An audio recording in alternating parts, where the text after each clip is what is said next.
Hi there, everybody, and this is really just a refresher course on InDesign, but it should also serve as to take you step by step through at least the early processes, if not quite a lot of the magazine cover design.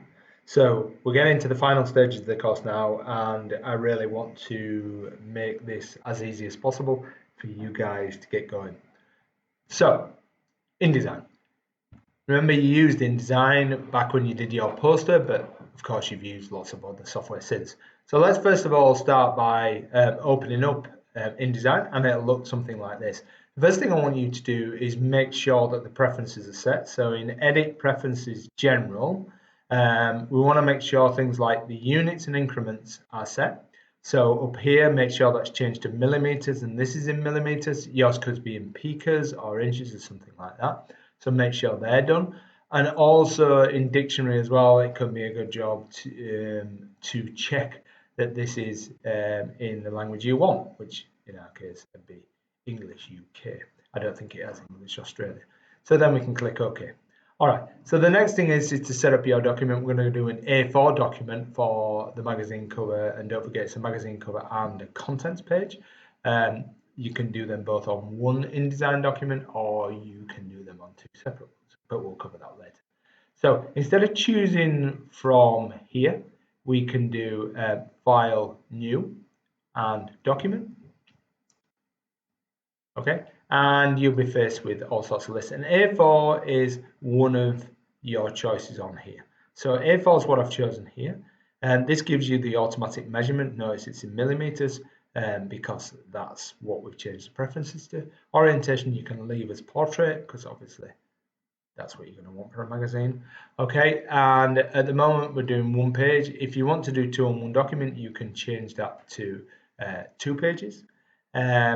I'm just going to do one page. I'm not intending to do the contents page. If I do, I'll do it on another page in this example. So it's already set the margins for us. This, you may find these two things like this. What I want you to do, you can open and check that the margins are there. You don't need to change them. You can if you want. Bleed and slug. Slug is not something you really need to concern yourself with. Bleed is something that you may want to concern yourself with. It is something, just to explain it, and I'm sure I explained it before, this is when something goes to the printer and it gets sliced off around the edges to make it straight, and it makes sure that an image goes right to the edge of a page and things don't get sliced off which are not supposed to get sliced off. For the sake of this, you can set this up for about, I don't know, say about 3 mil. And if you put that in, it should make it top, bottom, inside and outside. And that will be your bleed.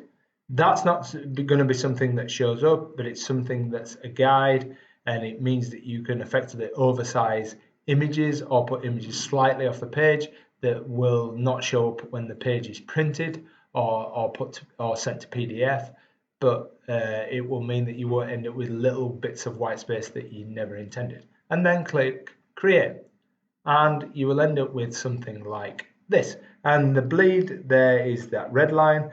The purple line in the middle is the margin.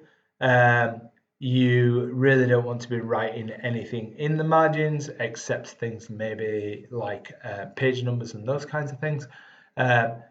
In this bit here, as I said before, this is not something that will show up in a print when something is printed or saved to PDF, but it allows for lining things up off the page. Okay, thank you.